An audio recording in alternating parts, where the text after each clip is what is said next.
Isn't it nice when you just have something explained so clearly and obviously to you that we've tried to been pieced together ourselves? So, Thierry, thank you. We're going to discuss that and more in today's Arsenal transfer show.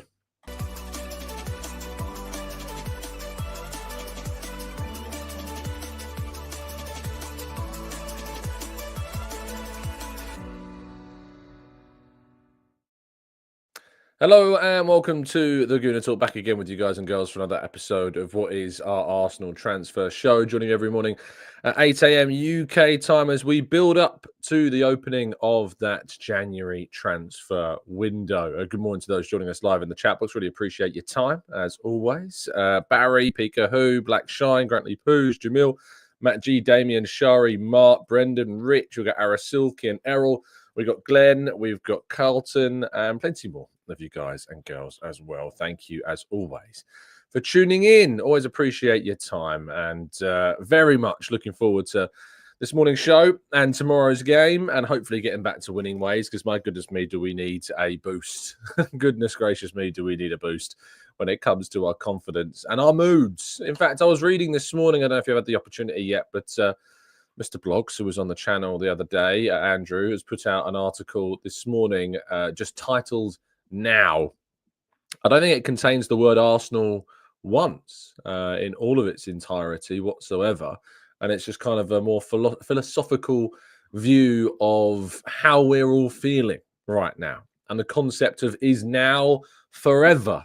And of course, we know based upon our lives that's not the case, but the analogies of using clouds and other things, I recommend you go and give that a read. It's on the Arsblog website. So, and yeah, enlighten yourselves, if you will, and go go and go and give that a read. Right, let's jump into today's stories. Good morning, of course, and please do drop a like on the video, subscribe to the channel if you're new.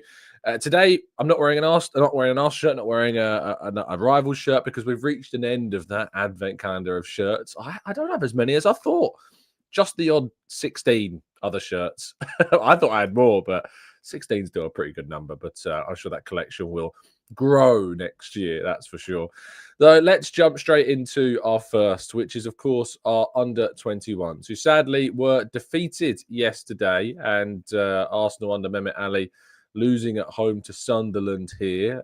They went behind within the first 5 minutes before Nathan Butler-Oyedeji got the equaliser, but an 82nd minute winner from Marcus Neal secured the victory for Sunderland, leaving Arsenal down in 9th in the under-21s table out of 26 sides. Sunderland moving above them now on goal difference into 8th place. Unsurprisingly, Manchester City sitting top of the pile at the moment on 27. But Arsenal have won 5, drawn 1 and lost 4 of their 10 matches so far in this under-21 season. With a number of clubs that are still yet to play, they could yet fall further down the table, as hopefully things will indeed improve. Meanwhile, Palace, ahead of the game, which I've managed to spell wrong, Pals, we're going to call them apparently, have lost a key player ahead of the game against Arsenal, not just in the league, but in the Premier League and the League Cup. Daniel Munoz, who's been very good for them at right back this season, hit 5 yellow cards, meaning he's suspended for our league game at Palace next weekend. But he also is suspended for the League Cup game because he's picked up 2 yellow cards as well in the competition. So quite the achievement that he's managed to pick up suspensions at the same time in 2 different competitions to miss the 2 games against the same club back to back. So I thought that was quite a funny story that I'd share with you, but Daniel Munoz will not be in play for Palace in either of these next 2 games. Mikel Arteta will face the press and will be answering questions. I say answering questions, I say that loosely, of course, avoiding questions, and certainly not particularly looking too much, I think, at trying to give away much in the way of team news. And I think when it comes to that, we just have to accept it. We just have to accept that the team news is going to be sparse. It's not going to give us much detail. But sometimes he can surprise us. Maybe that will happen today. Maybe we'll get a little surprise from Arteta and he gives us some news on Calafiori. Of course, other players, Declan Rice came off at the weekend because of an ongoing issue. So we have to wait and see if Declan Rice is going to be fit for this game. updates on Tomiyasu and Ben White potentially as well. But Calafiori and Rice are the two players, of course, that we're looking at with a greater amount of concern right now. And we're hoping that they will be indeed okay, but we'll have to wait and see what he says. He might be asked, of course, about some of the comments made by Thierry Henry. Thierry Henry joined the Sky panel yesterday, and his clips, of course, have been circulating through the ether of social media. Managed to catch some of his words on Amad Diallo's goal. But the main point of interest for Arsenal, of course, was his conversations around kind of Arsenal's play and the potential of them winning the title, and in particular Gabriel Martinelli as well.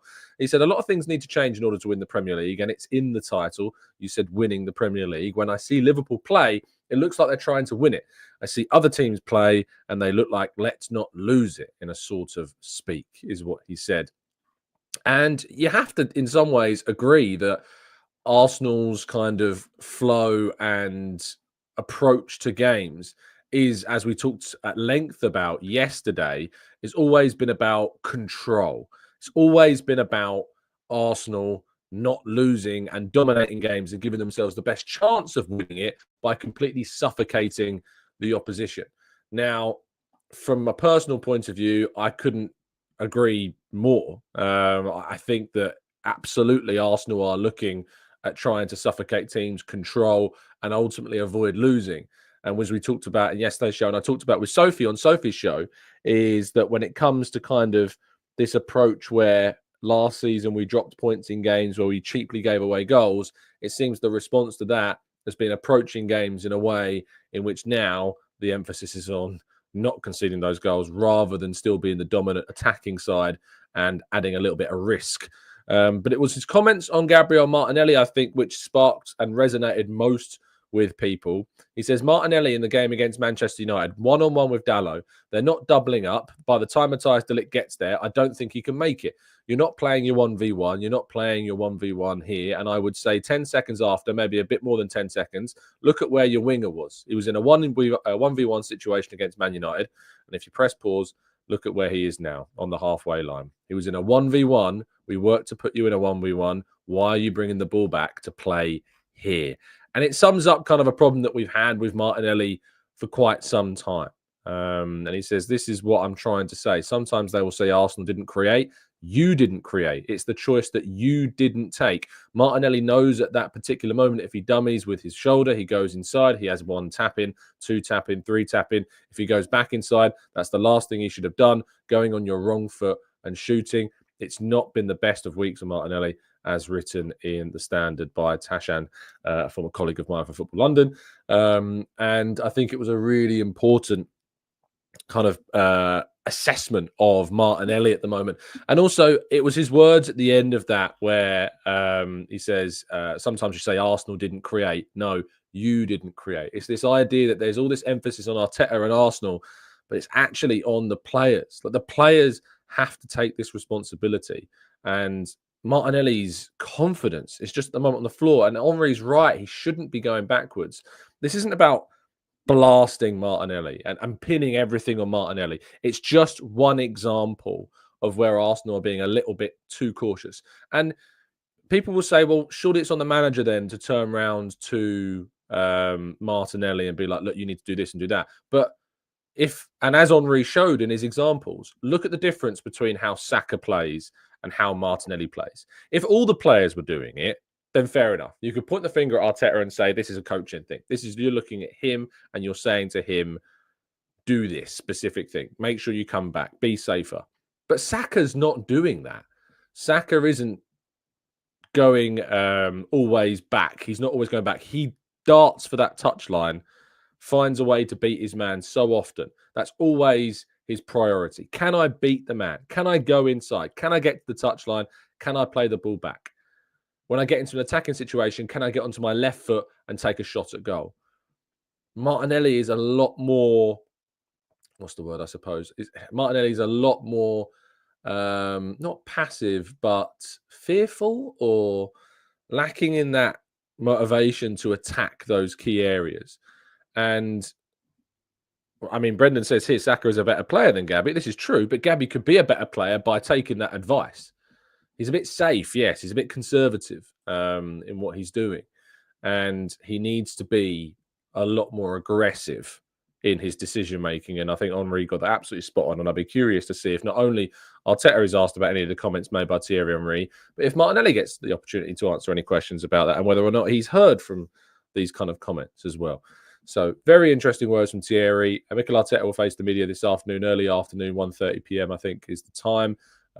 So make sure you're alongside if you want to hear the updates. We obviously do coverage over on the Football.London website. Kai will be there at the Shelby Realty Training Centre hearing from the manager and using him or answering, hopefully getting some answers from him on a lot of these different topics. Right, let's go to part 2 and your questions right after this.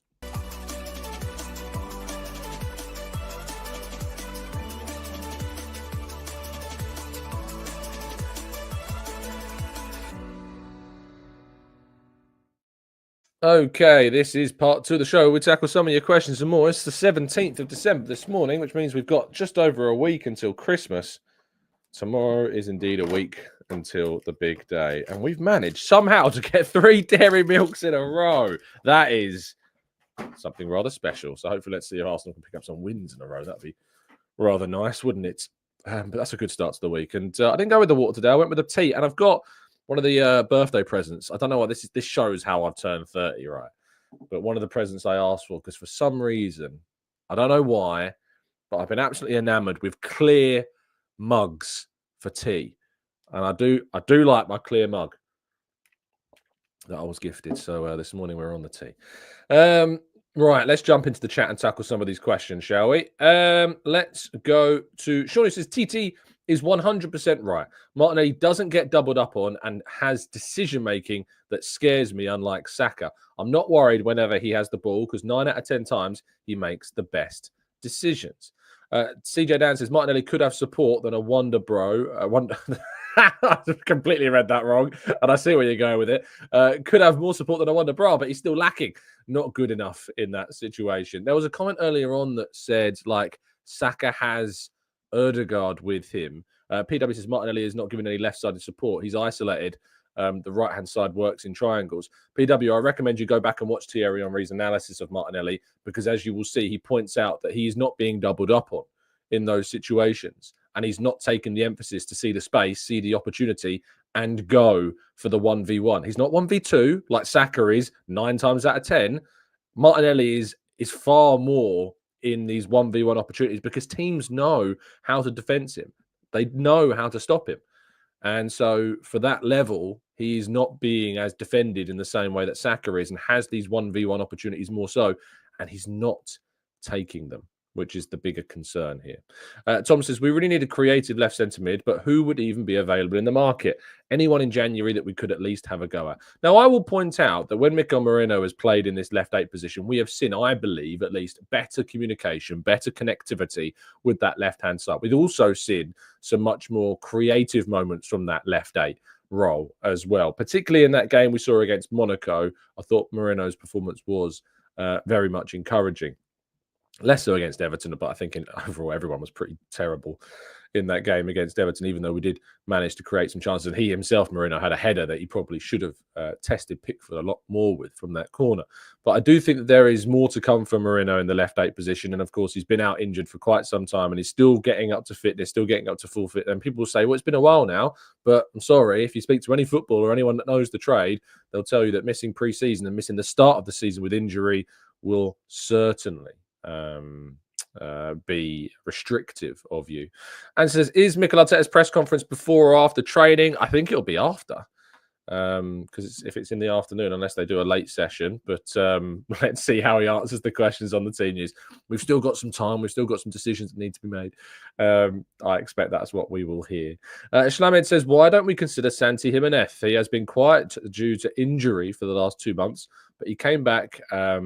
He came back as City and they surprised their comeback tie in the game with 1 goal from him and the other has gone elsewhere. Santi Jimenez is a name, obviously, Santiago Jimenez being the player. It's gone a bit quiet. I guess injury has definitely played a big part in that with thigh issues, but he came back the other day and scored a hat-trick and a 5-2 win. He's 23 years of age. If he continues to score, he's got 10 goals in 12 games this season. If he continues to do well, I imagine he will be one of those players. that is looked at. He scored against City, as you point out, in the Champions League, scored in their last Champions League game with a goal and assist and a 4-2 win. He's come back and he's scoring again relatively quickly and comfortably. So maybe, yes, maybe that's a player that we need to look at. And we saw Nottingham Forest. Nottingham Forest bid for Santiago Jimenez, didn't they, in the summer? Didn't get him. And the bids weren't crazy. Let's see how much the second bid was. Mexico striker Santiago Jimenez will remain at final after a second bid from a Premier League side. Nottingham Forest fell through. Do we know how much that second bid was? I think it was like 30 million quid, something along those lines. So, I mean, you could potentially be looking at a player that 40 million from a club like Arsenal might get the deal done.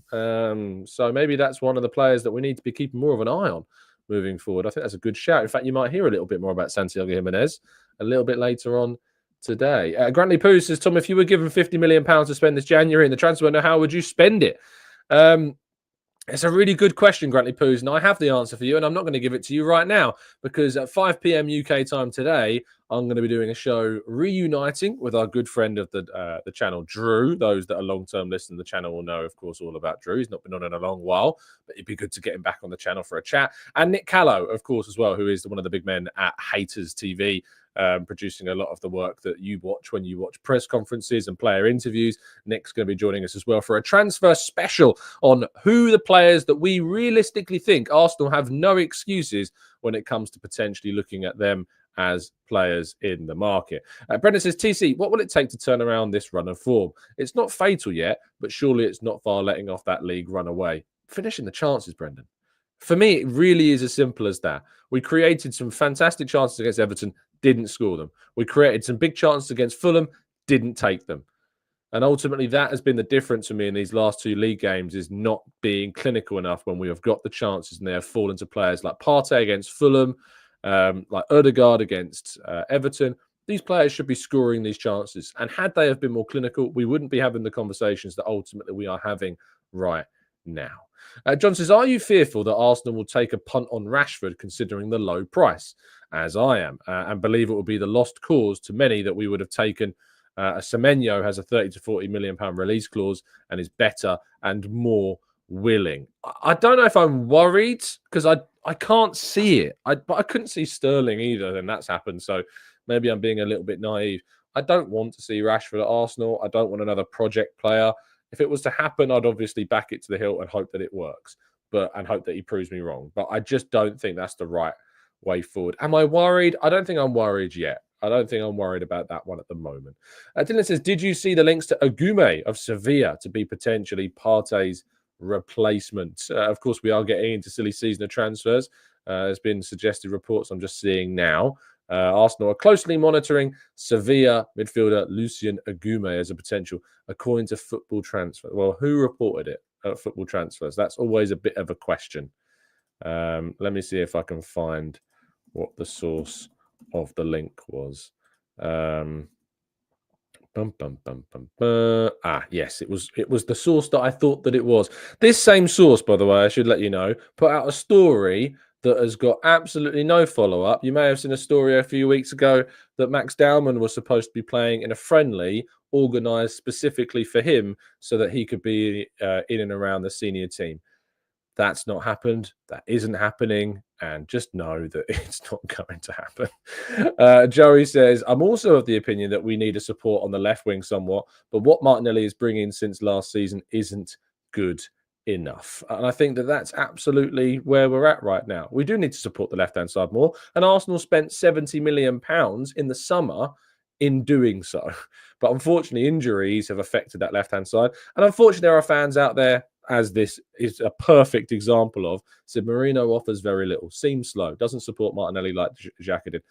People are making conclusions about Mikel Arteta despite footballers who've played the game explaining as well that, of course, players that miss pre-season, of course, miss the start of seasons through injury, you never get up to the same level as you are able to achieve when you're fully fit. And we aren't going to see the best of Mourinho now. And so coming to conclusions about his offering so far is just short-sighted. And so it's just not fair to look at what Mourinho is providing right now. And to be honest, he's still provided some decent performances for us and provided some key goals. Think about the goal he scored against Liverpool, for example.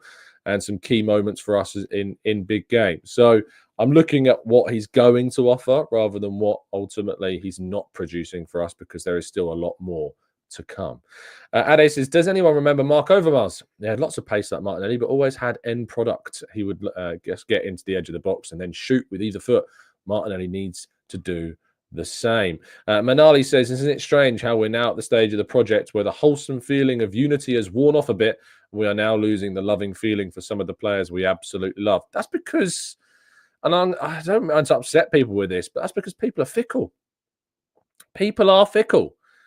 We are, I mean, you look at the ticket situation to a degree at times. I've seen, and I know that there are some logistical issues and some technological issues with this, but there's loads of tickets going up on the ticket exchange. Way more than they were last season. Far, far, far more are going up on the ticket exchange this season than last season. And it shows you the fickleness as well, I think. Is a really good example. It's all well and good when you're winning. And it is an element of fair weather fandom, and I'm not a fan of it at all. And obviously, when things aren't going as well, you see certain voices start to become louder. I'll tell you what, there's been some characters in the Arsenal fan base that have been absolutely silent. I've not seen go viral on my feed in a very long time, and yet suddenly we're not doing very well. And all of a sudden, I'm seeing some old faces pop up on my timeline that have been irrelevant for a very long period of time because Arsenal have been doing quite well. And I think that in itself is rather telling. James says, hi, Tom. Brilliant show with Sophie yesterday. Thank you, James. Very much appreciate that. Mubarak says, Mr. Tom, Henry just fears criticism of Arteta and Kai. I don't know about that. I don't think Henry fears any criticism at all. And that's why he said what he said in yesterday's show. Javier says, interesting. I agree with Henry, but I think all our attacking verve has been coached out of the team. Look at the 2 years ago to now. All of a sudden, Martinelli stopped doing the things he was doing then. Why?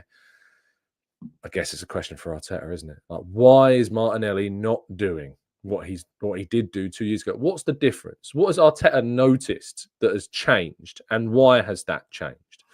Charles says, if Martinelli has a good footballing mentor, he should be shining a light at Arsenal right now because of the doubling up on our right-hand side every game. He has the opportunity to explore space in behind. PW says, Moreno seems slow and doesn't support Martinelli like Xhaka did. Martinelli has no players near him, and when he's on the ball, he's not able to do a quick pass and get a quick pass in.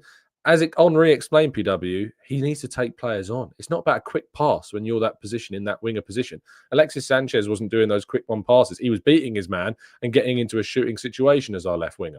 And that's what we need from Martinelli. And that's what Martinelli was actually doing when Xhaka was in the team. He was more direct. He was more confident. He took players on more. He received the ball, and then he went for the team. It wasn't about quick passes back and forth or little 1-2s. He was getting into those positions to shoot and score. Saka's more about triangles. Martinelli was and can be more direct. And that's what we've come to expect from him. And he says, Tom, if Arsenal fans can't take the honest opinion of a legend that the teams know how to set up against us, heaven help us. And the backlash that he's getting is, I don't know if Henry's getting backlash, is he? I haven't personally seen any backlash of Henry, Anthony. I've seen Henry praised for his words, actually, of identifying some of the issues. I've actually seen some of the people that have been very protective of Arsenal giving credit for Henry for pointing out that it's not really a coaching issue, and it's more to do with the individuals, as he did point out last night, and Martinelli, of course, being one of those. There is something he did highlight about the coaching overall, which obviously is that Arsenal feel like they're not going to try and win games. They're just trying to avoid losing them, which I do agree with. But I haven't seen Anthony much criticism of Henry at all. So I don't know. Maybe it's your feeds over mine. Shano says, makes sense why Nico was wanted. Not a great end product either, but his 1v1s in the Euros was top. It's not just about goals and assists. Beating man basically reduces the team's numbers in defensive moments as well. Olu says, hey, Tom, for me, I would pay the buyout clause for Gyökeres. Incredible ball striking, powerful running, and excellent hold-up play is what we need. Well, unfortunately, he's not leaving in January and has already come out and said so as well. Let's go to Tizer says, did you see Lennon Patterson training with Arsenal's first team? Any news on this Wolves player? Also believe Martinelli has a bit of a brain fart moment in one-on-one. Saka just goes at his player. Martinelli overthinks it. I haven't seen anything about the Lennon Patterson stuff. I did see we had a couple of trialists, but I don't know any kind of situation regarding whether or not that's going to happen. Jack says, hi Tom, did Arteta actually meet Rashford last summer? I've no idea, haven't heard that myself. Andy says, morning Tom, do you think players coming in on loan might be the answer for January? Any suggestions on what players you hope might be available on loan and would strengthen the team? Loan players in January are always really, really difficult to pinpoint who might be there, and if indeed they're good enough to join a side that are, ultimately challenging for a title. Finding a player on loan in January, very hard. So I wouldn't expect that to be a big part of what Arsenal do, if anything, during that window. Paul says, Tom, can you now see how the claim that Arsenal only needed to close a 2-point gap this season was wrong? The gaps to close were not just against City, but all the clubs that we dropped points against. Not at all, Paul, because ultimately those 2 points that we dropped last season were dropped in games like Fulham away and West Ham at home and Aston Villa at home. They're the games that we need to focus on trying to improve and trying to not lose. Obviously, West Ham at home, we've managed to, we haven't played that one yet. And you look at Fulham away, while we lost their last season, if you templated those games on top of each other, it's night and day. And if Arsenal had taken their chances, obviously would have turned over that result. Aston Villa away last season, we managed to turn over that result as well. But there are other games this season, like Bournemouth away, that sadly have gone the other direction. Now, that game, obviously, Arsenal went down to 10 men. Very frustrating indeed. The Manchester City game away from home, we were far more competitive in that game. You think about how in which we approached that game at Man City this season compared to how we approached it the season before in the first 45 minutes when we had 11 men on the pitch. It was completely different. And Man City were very good at the start of that game. Up until Rodri's injury, they were pretty dominant. When that change happened, Arsenal took the ownership. Arsenal took the incentive. Arsenal looked a lot more threatening. And then obviously we lost Leandro Trossard and the game flipped on his head. But we had a much, much better approach to that game. And it was only enforced to change that approach in the second half because we went down to 10 men. But Paul, I think we're absolutely spot on in what we've tried to do with certain things. But there is ultimately elements of this season that I'd like Arsenal to be a little bit more risk-taking where they haven't been. And I think that's as a result of injury, of course, and of course some of the mad decisions we've had and some of the fear as well of the issues that went down last season. But no, there's nothing wrong with trying to improve your points tally, Paul. I think that's a bit of a backwards way of thinking. If you look at the reason why we didn't win last season is we finished 2 points off City. Of course you want to focus in on trying to change that and improve your points total. I think Arteta may have gone slightly a bit too far in terms of control, though, because while there are definitely fine margins between winning and losing or drawing games this season, I'm not looking at it like Ten Hag at Manchester United, where teams are just beating us because they're better than us. Most of the games we played this season, besides Newcastle and you could argue Bournemouth, but that game was affected by the crazy red card choice. Those are the two games I look at and go, yeah, they were better than us. And those days we didn't deserve anything from those games. Every other game this season, I personally think we've deserved to win. And Aston Villa away, we got a bit lucky, didn't we? We got a bit lucky. But in the end, Arsenal took their chances. And that's not something that Arsenal have done in some of these other games. Fulham away, Everton at home. Very, very frustrating indeed. And you look at those runner games that we had, even in November, where we dropped those points. I personally think we were better than Liverpool. I personally think we were better than Chelsea. I think we deserved a bit more than we got from the Inter Milan game. Obviously, we battered Nottingham Forest and we battered Sporting as well. And we battered West Ham. And we showed what we're capable of. And we showed when we take our chances, what scorelines we can produce. But prior to that, it's been obviously a bit frustrating. But every other game I've looked at and thought, yeah, we deserve to win these games. We deserve to win them. The Brighton at home game, again, silly red card that you're not going to see another team have to deal with that Declan Rice was sent off for. Did you see? There was a moment in the game against Everton. I can't remember who it was, but there was a player that just blatantly kicked the ball away. I know there was one later on from Pickford that he was booked for, but there was another one where a player was just booted the ball away and nothing happened. And I know the rules are different in the Champions League, but as well, we see it time and time again of players wasting time and not punished. And it's absolutely nuts. So no, Paul, I think you're a little bit off on that one as usual. Ross says, hi, Tom, in hindsight, the summer window wasn't a success. Who do you think is ultimately to blame? I mean, it depends on what we look at from the window, doesn't it, Russ? Because if the expectation was Arsenal had to go out and spend on a Gyökeres or on a Declan Rice level signing, we were told We were told that that wasn't going to happen. Arteta told us during the summer tour that there wasn't an expectation of doing that type of signing. Absolutely, I wanted to see Arsenal do that. And then absolutely, I wanted to see Arsenal bring in an attacking player. But there are loads of reasons as to why what we wanted to happen in the summer didn't happen in the summer. And all you need to do is look at the fact that Arsenal spent more than Manchester City and Liverpool combined in the window. The intention was obviously there to improve the team. We knew last season that one of our weaknesses was our left-hand side in comparison to the right-hand side. And we spent £70 million in trying to address that. Unfortunately, we've seen both of the players that we added to the team face significant injuries during this season, and that has cost us. That's not an excuse. That's just a reality. It's just a reality. Those players getting injured and us spending 70-odd million quid trying to do that and spending more than Liverpool and City combined in that window to try and help close the gap has unfortunately had a damaging effect on our run. Patrick says, teams who play City now play a team with less than half of the motivation they showed them when they played against Arsenal. It's a very, very good point. Izu says, it's my birthday today, Tom. Happy birthday, Izu. I hope you have a fantastic day. Enjoy yourself. Cass says, great show with Sophie, but I agree with what David Hillier said on her show. To miss out on 2 seasons in a row, in my opinion, has taken a toll on a couple of injuries, and other teams have improved. Charles says, why would a winger shy away from taking players on? Is he not seeing Saka, or is it that Mikel has instructed him? I don't think it is, Charles, to do with an instruction, because as we see from Saka and what Saka does, it's obviously so different. I think there's a fear in Martinelli of giving the ball away, a fear, of course, of not beating his man, or a fear that he's failed to do so time after time after time, that it's knocked his confidence, and that maybe it's just a confidence factor with him. I don't think it's a coaching thing. I don't think he's being coached to go backwards. Why on earth would he? When you're seeing the other winger on the other side do the exact opposite of that. Dennis says, you can coach shooting, positioning, defending, awareness. You cannot coach how to take your players on. It's either you have the talent or you don't. But we know from Martinelli that he has had the talent in the past to take players on. I think it's a confidence thing with him. I really, really do. Leonora jumping in the chat box with the toxic positivity. Thierry is very negative about Arsenal. I don't think Thierry was negative at all about Arsenal yesterday. I thought he was really measured. I thought he was really critical in a positive, constructive way, and only made comments that Arsenal can act upon. It wasn't sly digs. It wasn't anything.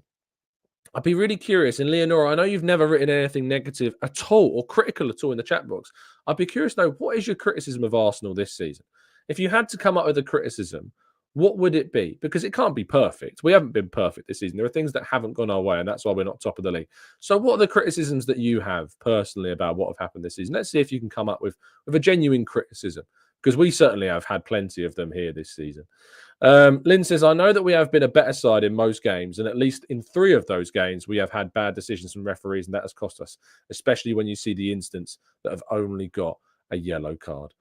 Paul says, Tom, what I'm saying is the excuse for not making bigger and better signings in the window is that we only finished 2 points behind City, meaning to win the league, they only needed small changes. Well, I mean, they spent more than City and Liverpool combined, Paul. So obviously there was an intention to do big things in the window. Small changes is not what Arsenal did.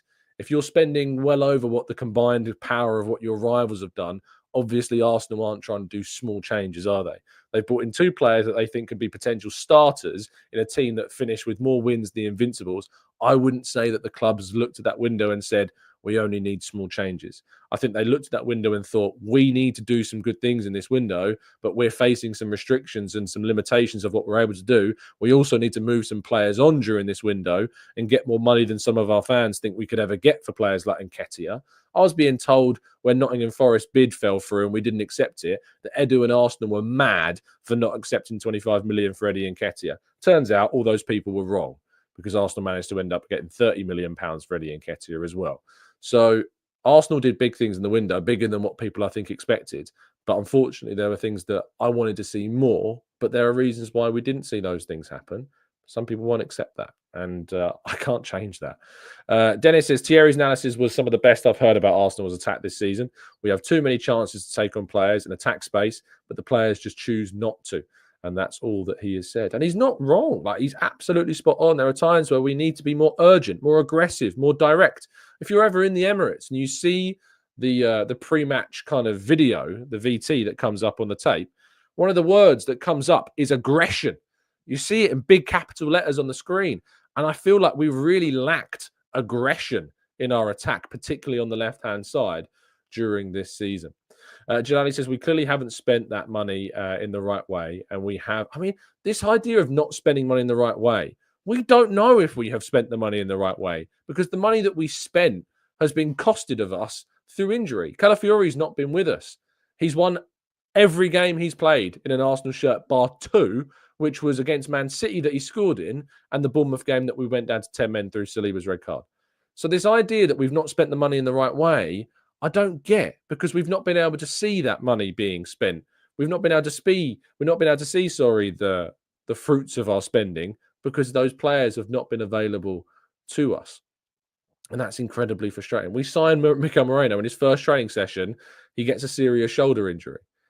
That's not in our control. Calafiori, of course, had a season last year where he barely missed any games whatsoever. Comes to Arsenal and has suffered some really unfortunate injuries. The injury he suffered against Shakhtar Donetsk, you look at the way in which that injury was suffered, a really innocuous twist of the knee, it's really unlucky. The same as Jurrien Timber, joins Arsenal, has an ACL injury. The misfortune we've suffered with our injury, with our signings, has been so frustrating, so incredibly frustrating. James says £250,000 a week on Jesus. When Jesus arrived, James, was he not absolutely brilliant for us? When we signed him from City, where he was already on a big wage, he was excellent. He got injured during the World Cup, serious knee injury. He's never recovered from that injury. This idea that we can be blaming Arsenal for spending however much they're spending on Gabriel Jesus a week being a problem right now is madness. Because when he arrived, you and I and everyone else was raving about his impact on the team. And then he has the injury in the World Cup and comes back from that. James says, how long? It doesn't matter how long ago it does. It happens, James. You can't erase history and twist it to try and support your point. The fact of the matter is, we pay Jesus what we pay him. We put him on that. We've not renewed his contract. It's not like we've put him on more money, having made worse performances. If you want to criticize how much money Arsenal are paying players, then look at players that we've renewed the contract of and subsequently have regressed in their performances. The only player that I'm looking at that the only two players that I look at and say we have improved their wages and improved the length of their contract, and as a result, we have got less in return, is Martinelli. And I think if we have a look at Gabriel Martinelli extension, when did he sign his last contract? The 3rd of February, 2023. So during that 2022-23 season, that was when we signed Martinelli to a brand new contract. That was the last time he renewed with the club through to 2027 with an option of a further year. And that was the season where we saw him score 16 goals and 15 goals and 6 assists. And you cannot doubt, without question, that Arsenal were vindicated and reasoned behind renewing Martinelli's contract. The other player is Tomiyasu. Tomiyasu is the other player that we've extended, but ultimately we have seen him regress since signing that new deal, and that is mostly because of injury. And that's why when we gave him a new contract, the new contract was a 1-year extension with an option of a further year. It wasn't the same, and he signed in the same year as Ben White. Ben White was given a significant wage boost, and he was given a significant extension. Tomiyasu wasn't.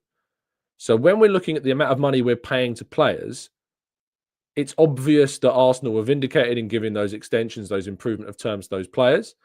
Name me one player that we have given a new contract to that at the time, A, it wasn't justified to give them that new deal based on what they had done, and B, that since that point, they haven't justified that wage increase. Because Martin Odegaard has, Saka has, Saliba has, Ben White has, Gabriel Magalhaes has. Talk to me. Feel free, James, to let me know. If you're going to talk about player wages, then you need to come at it with some logic. And there's no logic in pointing out what Gabriel Jesus is on when we signed him, he was doing excellently for us. And then a significant injury has since seen him regress. And he needs to be moved on. I'm not going to sit here and say he needs to chat. He needs to be kept. That's not what I'm sitting here and saying. Absolutely, at the next potential opportunity, we need to move on Gabriel Jesus. we need to move on Alexander Zinchenko. We have outgrown these players. But those players, those signings helped progress Arsenal and push Arsenal forwards into the realm that we find ourselves in now. As a result of Jesus and Zinchenko signings, Arsenal found themselves in a title race for the first time in more than 1.5 decades as a result of their contributions. Now, they contributed. They weren't the specific reasons, but they definitely contributed to that. So feel free to find me a player that fits your argument regarding wages, regarding what Arsenal improved the wages of a player on. Because if you haven't got any, then I'm sorry, but that argument just crumbles apart. Absolutely falls apart. Stephen says, should Jesus be played out wide more? I prefer him in those wide areas. If he comes off centrally, he ends up in wide areas anyway. Probably. But at the moment, I struggle with justifying even bringing him on the pitch with some of his performances at the moment. Gooner Martin says, morning, Tom. Jumping on late, ready for Wednesday to smash the Dirty Palace in the EFL Cup. In the League Cup, of course. Junior Gunner says the fact that he got put on £190,000 a week on the back of one season. Are we talking about Martinelli still, Junior? Are you genuinely talking about Martinelli, who, when put on that wage bracket, was considered to be one of the best young players in world football, with a team that are competing for titles? That's what players get paid at that level. I'm sorry to disappoint you, but that is what players get paid at that level. It's just what they get paid. If you're a team that is challenging for the title and you're at the top end of the Premier League, the richest league in the world, your starting players, when they get renewals, and it's his second renewal since signing for the club, of course he's going to be on that amount of money. Of course he is. It's also £180,000 a week, according to Spotrac, not £190,000 per week. So you need to get real, man. You need to get real. Logan says, all these armchair managers have a simplistic view of football and they have no idea about the complex balancing of man management, confidence, tactics, fitness, and money. Granite Checker says, do we think the Cronkies will invest? 2 years ago, we needed a striker, and now we need an entire revamp. Again, it's about this January, Arsenal having some financial freedom to spend. There is no excuses for me when it comes to spending in January. Arsenal have financial, not on a Gyökeres, not on a Alexander Isak. We don't have that type of financial freedom this January, but there is some financial freedom for us. And in my opinion, there are no excuses when it comes to spending. None at all. We have the capacity. And in 2025, in the summer, that is without doubt a summer that we need to see some Arsenal spending some really big money. Not 70 odd million like we did last summer. I'm talking well upwards of 100 million on players. That's what we are expecting. That is what we have to do next summer. And this January, we absolutely have to add.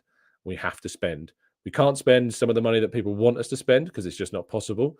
But there is financial freedom this January that Arsenal should be looking to spend. You brought in 50 million quid for players around that figure on deadline day in the summer. There is money there. So spend it. Improve the club. Improve the team. Improve your options. Add players that are going to help us. It's really important. Dennis says, I hate when fans start talking about wages. Me too, Dennis. It's one of the worst topics because not only, of course, are those wages being reported often with some question marks attached to them, but they're often reported as lump sums. They're, as you're seeing people saying, Jesus is on £250,000 a week. If you think that Jesus gets £250,000 a week, no questions asked, I'm sorry, but you haven't been paying attention because obviously there are goal bonuses, there are appearance bonuses, there are certain things that are in contracts that only unlock once certain players reach certain different factors. They're not on that amount of money every single week. It's basic football knowledge to know that. So if you think that every player gets given, if you go onto any website that gives you kind of a wage value of each player, if you go onto Spotrac or you go into Capology to find out how much an Arsenal player is on, and you've made the assumption that that's what the player gets paid every single week, then that's on you because that's not the case. Not the case one bit. Joey says wages where recency bias also comes into it a lot. Duncan says, Tom, do you believe Arteta is the guy to take us to the next level, being winning trophies? Well, I mean, he's taken us much further than anyone thought he was going to. So, yes, why not? Sadiq says, Benny, Gabriel Jesus' knee being drained just weeks after going back from injury suggests that he might needed a longer amount of time off. This was just speculation. I mean, he did suffer that injury, didn't he? He suffered that injury almost immediately after coming back. So he didn't. Clearly, there was some issues in that recovery pattern, and that's a real shame. A real shame. Ty says, I have to say, I had a feeling that we would struggle this season after the Euros and the Copa America. The players had a tough season and no rest. No wonder that we're getting injuries and there's a loss of form. Jacques, my captain, says, would not spending anything in January mean that they have given up on the season? No, it wouldn't mean that. It would mean that they weren't convinced that there was options out there that they thought were good enough to sign. And as I say, we're going to do a show at 5 o'clock today. We're going to be talking through some of the potential options that I think Arsenal should be potentially looking at, and don't really have any excuses when it comes to making some deals and getting some players through the door. So do tune in 5 o'clock today with me, Drew, and Nick for a conversation about no excuse transfers. 5 o'clock today. Tune in. Anyway, that's going to bring us to the end of today's show. Thank you so much as always for tuning in. Please do drop a like on the video, subscribe to the channel if you're new around here with those notifications turned on so you never miss a show. Of course, I'll be back with you tomorrow morning as well, bright and early at 8 a.m. to look ahead to the game against Palace, to do a quick preview, and of course to look back on Mikel Arteta's press conference as well. Have a fantastic day. Enjoy yourselves. Stay safe, stay well, stay happy and respectful, and as always, up the Arsenal.